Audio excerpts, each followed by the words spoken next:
Hello my dear student, स्वागत है आप सभी का DSR फॉर यू में। मैं दीपेंद्र सिंह राजपूत आपके लिए लेके आया हूँ अगला चैप्टर जो आपका चैप्टर 4 है, उसके मोस्ट इम्पॉर्टेंट क्वेश्चन। तो बच्चों इस वीडियो को बहुत अच्छे से देखिएगा और अच्छे से समझ लीजिएगा। यहाँ पे मैंने ज़्यादा समझाया नहीं है, आप लोगों को उत्तर ढूंढने में दिक्कत जा रही होगी, इसलिए मैंने उत्तर दे दिए हैं। सबसे पहले देख लेते बच्चों ये प्रश्न जो मैंने दिए थे। इन प्रश्नों को आप बहुत अच्छे से तैयार कर लीजिएगा। इसके साथ साथ कुछ अदर प्रश्न भी देख लीजिएगा बच्चों। ये जो मैं इंपॉर्टेंट देता हूँ बेटा, ये मेरे हिसाब से इंपॉर्टेंट रहते, मगर ऐसा अगर हुआ कि कुछ नहीं आया तो फिर आप मुझे बोलोगे, इसलिए तो आप अपनी भी तैयारी रखें। ये जो मैं प्रस्तुत कर रहा हूँ ये बेटा GPH है। GPH की क्वेश्चन बैंक जो है उसके दिखा रहा हूँ मैं आपको आंसर। यहाँ आप देख लें, पूरा A to Z निकलते जा रहा है। थोड़ा आपको मेहनत लगेगी, स्क्रीनशॉट ले लीजिएगा, इनके उत्तर तैयार कर लीजिएगा। ये क्वेश्चन बैंक है। शून्य सदिश क्या होता है, प्रक्षेप की परिभाषा आ सकती है। ये देखिए दूसरे नंबर पर प्रक्षेप की परिभाषा, इसको जरूर तैयार कर लेना, वेरी इंपॉर्टेंट है। तीसरा वाला एकांक सदिश को कैसे डिफाइन किया जाता है, ये पूरा। इसके बाद अति लघु त्रि का प्रश्न, पहला सदस्य योग संबंधी त्रिभुज नियम, इसको जरूर कर लीजिएगा। ये डायग्राम बना देना जो ऊपर बना हुआ है। दूसरा क्वेश्चन ये देखिए, जिनमें T और H लगा है, ये लास्ट ईयर आए हुए हैं क्वेश्चन, इनको बहुत अच्छे से कर लीजिएगा। T मतलब त्रैमासिक है, H मतलब हाफ ईयरली। ये देखिए पूरा पेज दिख रहा है। एकांक सदिश किन्हें कहते, IJK क्या हैं, तो इसको आपको एकांक सदिश को किस प्रकार से डिफाइन करते हैं ये पूरा लिखा है। फिर देखें अक्षों X, Y, Z के अंदर से एकांक सदिश लिखिए। बच्चों ये वीडियो आपके हाफ ईयरली के लिए भी मोस्ट इंपॉर्टेंट है, इसलिए इसको आप बहुत अच्छे से स्टोर करके रख लीजिएगा। और चैनल को तो सब्सक्राइब कर ही लेना बच्चों, क्योंकि आपका तो हम भला हमेशा करते आए हैं। देखें पूरे प्रश्न हो रहे हैं। आपको थोड़ा ये पेज मैंने डबल दे दिया है यहाँ पे, मतलब डबल मतलब एक ही पेज में दोनों हिस्से दिखाई दे रहा है। थोड़ा सा आपको मेहनत लगेगी, कर लीजिएगा आप इतनी थोड़ी सी मेहनत। प्रश्न नोट कर लें, वो ज़्यादा इंपॉर्टेंट, क्योंकि इन्हीं प्रश्नों के सॉल्यूशन मैंने आगे अभी उपलब्ध कराए हैं। अच्छा एक चीज़ और है, यहाँ पे एक क्वेश्चन अभी आएगा, आप लोगों को मिलेगा उस प्रश्न का सॉल्यूशन। इसमें थोड़ा सा अच्छा नहीं दिया था तो मैंने उसको सॉल्व कर दिया है। बच्चों अगर आप मुझसे पढ़ना चाहते हैं, अगर आप चाहते हैं कि मैं आपकी फ़िज़िक्स की प्रिपरेशन करा दूं, तो आफ्टर त्रैमासिक एग्जामिनेशन आपकी जो तिमाही परीक्षा हो जाएंगी, उसके बाद मैं आप लोगों को मोस्ट इंपॉर्टेंट क्वेश्चन आपके जो व्यंजक हैं फिजिक्स के, वो अपने YouTube चैनल पे सॉल्व करके आपको सिखाऊंगा। तो आप चैनल से जुड़ जाएं और अपने छोटे भाई बहन 9वीं 10वीं वाले बच्चों को भी हमारा चैनल के बारे में बता दें। आप देखिए यहाँ जो प्रश्न नंबर 6वां है, tan इनवर्स 4h/r की वैल्यू फाइंड करनी है ये। अब इसमें ये थोड़ा सा आपको टिपिकल दिया था, इसलिए मैंने इसको सॉल्व कर दिया हूँ। देखें आप लोग यहाँ पे, ये हम जानते हैं प्रक्षेप की अधिकतम ऊंचाई h बराबर इतनी होती है एवं क्षैतिज परास का मान इतना होता है। अब देखें जो क्षैतिज परास r के जहाँ पे sin स्क्वायर थीटा लिखा है, इसका फॉर्मूला होता है sin स्क्वायर थीटा बराबर 2 sin थीटा cos थीटा। तो उसकी जगह आपने ये लिख दिया, इसको बना लिए समीकरण 2। अब आप समीकरण 1 से भाग दे दोगे समीकरण 2 को, मतलब कि h/r लिख दोगे। जब h/r लिखोगे तो ये देखिए कैंसिल हो जाएंगे। नीचे जब बटे के बटे हो तो नीचे वाला बटे होता पलट जाता है बेटा। तो इसके बाद ये कट गए, कटने के बाद आपका बचा sin थीटा/4 cos थीटा, और sin थीटा/cos थीटा बराबर tan थीटा, मतलब 1/4 tan थीटा। और इसके बाद इसको पूरा सॉल्व कर दिया। इसको बहुत अच्छे से मैं एक्सप्लेन कर देता, बट अभी टाइम नहीं है और बहुत सारे वीडियो बनाने बच्चों बहुत मेहनत लगती है, बहुत कुछ ढूंढना पड़ता है, इसलिए टाइम हो जाता है बच्चों। थोड़ा सा आप भी समझा करें। आप लोगों की मैं समझ सकता हूँ आपकी भी प्रॉब्लम है, बट मुझे भी टाइम लग जाता है ढूंढने में। साथ में आज यहाँ बारिश हो रही है तो नेटवर्क प्रॉब्लम अलग है, तो मोबाइल में भी डाटा आपका अपलोडिंग में बहुत टाइम ले रहा है। देखिए अब ये प्रश्न, एक समान त्वरित गति के लिए स्थिति समय, वेग समय और त्वरण समय ग्राफ। तो ये ग्राफ बना देना है। स्थिति समय मतलब xt, वेग समय मतलब vt और त्वरण समय मतलब at ग्राफ। फिर नीचे डेफिनेशन देख ले एक समान गति की। फिर देखें विस्थापन दूरी में अंतर, इसको तैयार कर लीजिएगा। विस्थापन क्या होती है, दूरी क्या होता है। फिर वेग और चाल में डिफरेंस, आपको अंतर ये भी पता होना चाहिए। वेग एक सदिश राशि है, चाल एक अदिश राशि है, ये देख लें। इसके बाद यहाँ नीचे एक प्रश्न और आ रहा है, एक समान वेग तथा एक समान चाल में अंतर। एक समान वेग अलग चीज़ है, एक समान चाल अलग चीज़ है, तो इनको अंतर आप देख लो, तो ये परिभाषा लिख दीजिएगा। अब देखो बेटा ऊपर देखो, एकविमीय, द्विविमीय, त्रिविमीय गति की परिभाषा आ रही हैं, इनको जरूर तैयार कर लीजिएगा। एकविमीय गति क्या है, द्विविमीय क्या है, त्रिविमीय क्या है। दूरी विस्थापन में अंतर अभी मैंने वहाँ दिखाया था, दूसरी बुक से था, यहाँ दूसरी बुक से है। आपको जो अंतर अच्छे लगें वो आप तैयार कर लें। वैसे ही चाल वेग में अंतर, इसको भी तैयार कर लीजिएगा। चाल वेग में, चाल एक अदिश राशि है, वेग एक सदिश राशि। चाल धनात्मक होती है, वेग धनात्मक, ऋणात्मक, शून्य कुछ भी हो सकता है, ठीक है। अब यहाँ नीचे देखें बेटा, आपको एक प्रश्न मिलने वाला है, एक समान गति से क्या तात्पर्य है। इसकी भी परिभाषा आप ये देख लें, 2 लाइन की है, कर लीजिएगा इसको तैयार। वेरी इंपॉर्टेंट, अदिश राशि किसे कहते हैं, सदिश राशि किसे कहते हैं, ये आ सकता है, इसके एग्जाम्पल आ सकते हैं। अब यहाँ पे देखो बच्चों, सदिशों के प्रकार हैं। समान सदिश किसे कहते हैं, तो देखें आपके सामने जो चित्र दिख रहा है, अगर 2 सदिश बेटा जिनके परिमाण और दिशा दोनों समान है तो वो समान सदिश कहलाती हैं। क्या? दिशा भी समान, परिमाण भी समान।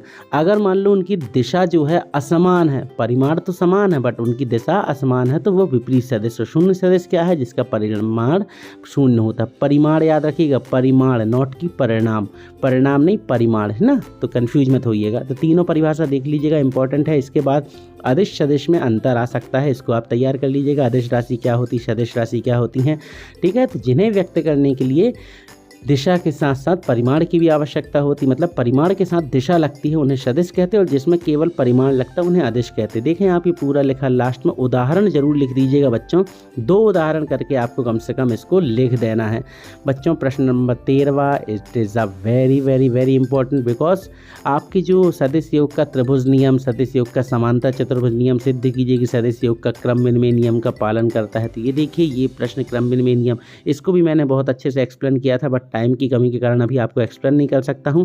खैर, तिमाही परीक्षा आप दे दे। देखिए सहचर्य नियम वाला ये कर लीजिएगा, समांतर चतुर्भुज नियम ये है, मैं कह रहा हूं। अभी आप अपने एग्जाम दे दीजिए, एग्जाम के बाद हमसे जुड़े रहिएगा। हम तो वैसे भी आपका 10वीं क्लास में भी भला किए हैं और अब फिर से आप लोगों को व्यंजक यहाँ पे मैं पढ़ा दूंगा।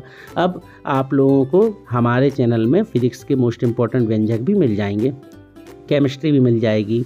अभी फ़िलहाल जो सब्जेक्ट है उस पर फोकस करें हम, तो सदिश योग का समांतर चतुर्भुज नियम देख लें बच्चों। इसको पूरा आपको देख लेना है, पूरा A to Z बहुत अच्छे से मैंने फ़ोटो ली है, आपके सामने प्रस्तुत कर दी है, इसको आप नोट कर लीजिएगा इतना। अब देखिए, रेखीय वेग और कोणीय वेग में संबंध, ये पूरा व्यंजक है, इसको लिख करके आता है कि सिद्ध कीजिए कि इस omega equal to A equal to R omega, ये V equal to R omega, ये है रेखीय वेग और कोणीय वेग में। एक आता है बेटा रेखीय वेग और रेखीय त्वरण और कोणीय त्वरण में संबंध, तो वो आप उसको भी देख लीजिएगा। ये देखिए प्रक्षेप वाला, प्रक्षेप का पथ परवलयाकार होता है, ये व्यंजक आपको तैयार कर लेना है, प्रक्षेप वाला पूछा जाएगा। प्रक्षेप की डेफिनेशन कर लीजिएगा, प्रक्षेप क्या होता है, प्रक्षेप का पथ परवलयाकार होता है, प्रक्षेप के उड्डयन काल का व्यंजक, प्रक्षेप के क्षैतिज परास का, अधिकतम ऊंचाई का। तो बच्चों ये सारे व्यंजक आपको तैयार कर लेने। ये आपको बता दिए, ये प्रक्षेप का ये उड्डयन काल हो गया ऊपर, ये ऊर्ध्वाधर ऊंचाई का हो गया मतलब महत्तम ऊंचाई, और ये है बेटा क्षैतिज परास। ये तीनों व्यंजक आपको बता दिए यहाँ पे, इसको देख लीजिए। अब एक समान वृत्तीय गति क्या है, एक समान वृत्तीय गति में रेखीय वेग और कोणीय वेग की परिभाषा देकर उनमें संबंध।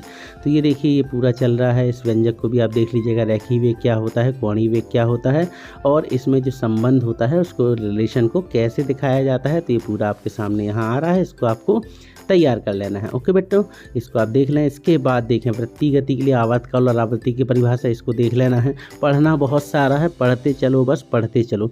गति के समीकरण, एक समान त्वरित गति के लिए अगर आपको आ जाए तो इस तरीके से आप हल कर दीजिएगा। अगर ग्राफीय विधि से आ जाए तो बच्चों मैंने एक व्यंजक बनाया हुआ है ग्राफीय विधि से गति के समीकरणों की व्युत्पत्ति, अभी 3 दिन पहले उसको मैंने पोस्ट में भी मेंशन किया था, 1 साल पहले बनाया था, उसको आप देख लें।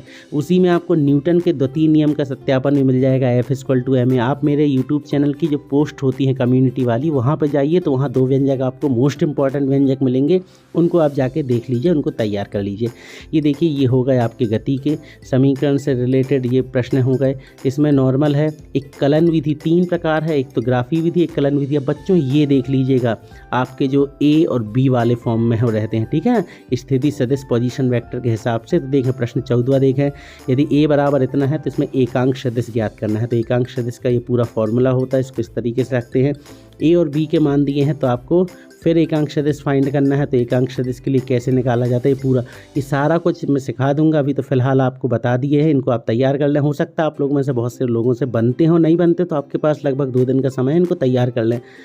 आपके एग्ज़ाम के बाद फिर तो मैं आपको सिखा ही दूंगा। अभी त्रैमासिक है, त्रैमासिक के हिसाब से आप तैयारी करें। हाफ ईयरली के लिए भी ये क्वेश्चन मोस्ट इंपॉर्टेंट है, बल्कि फाइनल के लिए भी है। ये जो वीडियो मैं बना रहा हूँ ये आपके लिए सदाबहार हो जाएगा, तिमाही, अर्धवार्षिक और वार्षिक परीक्षा के लिए। तो इसको देख लें, चाहे फिर वो 2022 एग्ज़ाम हो, 2023 हो या फिर 2024। सिलेबस अभी बदला है तो अभी 3-4 साल तो नहीं बदलेगा, तो हर साल काम पढ़ेंगे। 20वां क्वेश्चन देख लीजिएगा, 21वां क्वेश्चन देख लीजिएगा। इसके बाद बारी आती है हमारे 22वें क्वेश्चन की। देखें सदिश गुणनफल कैसे दिखाया जाता है। तो सदिश गुणनफल होता है A cross B। A cross B के लिए इस प्रकार से आपको कॉलम बना करके इसको सॉल्व करना पड़ता है ना। बीच के कोण का मान ज्ञात करना है अगर बच्चों, तो ये 23वां क्वेश्चन आप देख लें, इसको कैसे निकाला जाता है। अदिश मतलब डॉट और और सदिश मतलब क्रॉस, तो डॉट और क्रॉस प्रोडक्ट के ऊपर ये पूरा है। तो बच्चों ये जो रहा मेरा पूरा वीडियो आपको यहाँ पे बता दिया। प्लीज़ वीडियो को लाइक कर देना और चैनल पर नए हैं तो सब्सक्राइब कर देना और अपने दोस्तों को प्लीज़ शेयर कर देना। और कमेंट में अगर कुछ कहना चाहते हैं तो कमेंट ज़रूर कर सकते हैं आप। कमेंट में कुछ तो लिख दिया करो बच्चों, थैंक यू या कुछ भी लिख दिया करो, ताकि मुझे पता चलता रहे कि आप तक मेरा वीडियो पहुंच गया। और आपको अगर ये वीडियो अच्छा लगा है तो भी कमेंट में बता दिया करें। आपकी जो भी क्वेरी है, जो कुछ भी कहना है तो कमेंट में ज़रूर कह दिया करें बच्चों। मिलते हैं बहुत जल्द अपने अगले चैप्टर के साथ। तब तक पढ़ते रहिए, बढ़ते रहिए। Good bye.